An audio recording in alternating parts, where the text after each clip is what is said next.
వైసీపీలో ఇద్దరు ముఖ్య నాయకుల మధ్య ఆధిపత్య పోరు పీక్స్ కు చేరిందా? పరస్పరం చెక్ పెట్టుకునే ప్రయత్నాల్లో వ్యవహారం యమ రంజుగా మారుతోందా?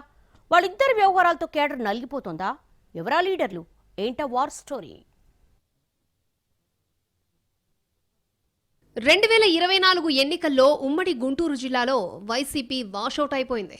మొత్తం 17 అసెంబ్లీ, 3 లోక్సభ స్థానాలుండగా ఒక్కటంటే ఒక్కచోటు కూడా ఫ్యాన్ గిరగిరా తిరగలేదు.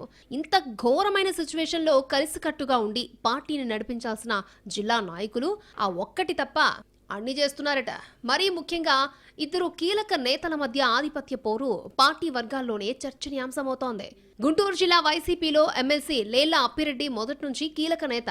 ఆయనకు గుంటూరులో బలమైన వర్గం ఉంది. ప్రత్యక్ష ఎన్నికల్లో పోటీ చేసి గెలవలేకపోయారు. కానీ పార్టీ అధినేత జగన్ దగ్గర అప్పిరెడ్డికి మంచి ప్రాధాన్యత ఉంది. అందుకే ఎమ్మెల్సీ పదవితో పాటు తాడేపల్లిలోని వైసీపీ సెంట్రల్ ఆఫీసులో కీలకంగా వ్యవహరిస్తున్నారాయన. ఇక మరొక ముఖ్య నాయకుడు అంబటి రాంబాబు. సుదీర్ఘ కాలంగా రాజకీయాల్లో ఉన్న సొంత క్యాడర్ బలం లేని లీడర్. 2019 ఎన్నికల్లో సత్తెనపల్లి నుంచి గెలిచిన అంబటి జగన్ కేబినెట్ లో రెండో విడతలో మంత్రయ్యారు. 2024లో తిరిగి మరొకసారి సత్తెనపల్లి నుంచి పోటీ చేసిన అంబటి ఓడిపోయాక పరిణామాలు పూర్తిగా మారిపోయాయి. ఆయన్ని సత్తెనపల్లి నుంచి గుంటూరుకు షిఫ్ట్ చేసి జిల్లా అధ్యక్షుడిగా నియమించారు జగన్. దీంతో పాటు గుంటూరు పశ్చిమ నియోజకవర్గ ఇన్ఛార్జిగా కూడా ప్రకటించారు. ఇదంతా చూస్తున్న వాళ్లకు పైకి గొప్పగా కనిపిస్తున్నా తెర వెనుక పెద్ద కథే ఉందట.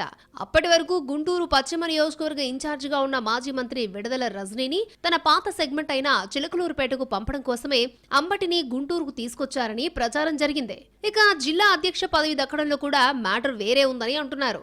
మాజీ ఎంపీ మోదుగుల వేణుగోపాల్ రెడ్డి పేరు గుంటూరు జిల్లా వైసీపీ అధ్యక్ష పదవి రేసులో వినిపిస్తున్న టైంలోనే సడన్ గా రాజకీయాలు మారిపోయి అంబటి అధ్యక్షుడైపోయారు. మోదుగులకు చెక్ పెట్టడంలో భాగంగానే అంబటి పేరును తెరపైకి తీసుకొచ్చి అప్పిరెడ్డి చక్రం తిప్పారని అప్పట్లో పెద్ద ఎత్తున ప్రచారం జరిగింది.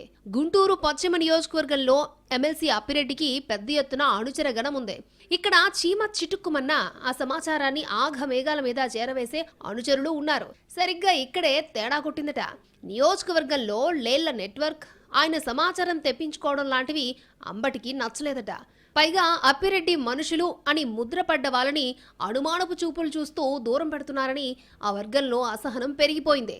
ఈ వ్యవహారంతో ఇద్దరి మధ్య దూరం బాగా పెరిగిపోయిందట.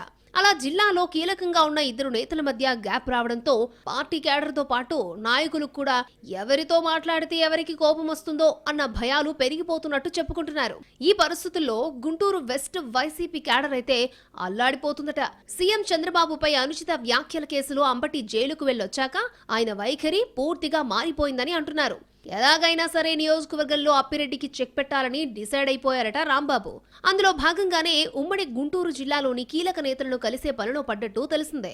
పల్నాడు జిల్లా వైసీపీ అధ్యక్షుడు పిన్నెల్లి రామకృష్ణారెడ్డిని కలిసి సంఘీభావం తెలపడం కూడా అందులో భాగమేనని అంటున్నారు. పిన్నెల్లి జైల్లో ఉన్నప్పుడు తన ఇల్లు, ఆఫీసుపై జరిగిన దాడి గురించి వివరించారట అంబటి. అలాగే మాజీ మంత్రి విడదల రజనీతో కూడా సమావేశమయ్యారు రాంబాబు. ఇదే సమయంలో పార్టీలో కొంతమంది తన పట్ల వ్యవహరిస్తున్న తీరు గురించి చెప్పి బాధపడ్డారట ఆయన. ఇలా అంబటి జిల్లాలోని కీలక నేతలను వరుసపెట్టి కలుస్తూ ఉండడం ఇప్పుడు వైసీపీలో హాట్ టాపిక్ గా మారింది. పార్టీలో తనకు ఇబ్బంది కలిగిస్తున్న వారి మీద పై చేయి సాధించేందుకే ఇలా అందర్నీ కలుపుకుని బలం పెంచుకోవాలి అన్న ఆలోచనలో ఉన్నారన్నది పొలిటికల్ టాక్. దీనికి లేళ్ల అప్పిరెడ్డి రియాక్షన్ ఎలా ఉంటుందో చూడాలి.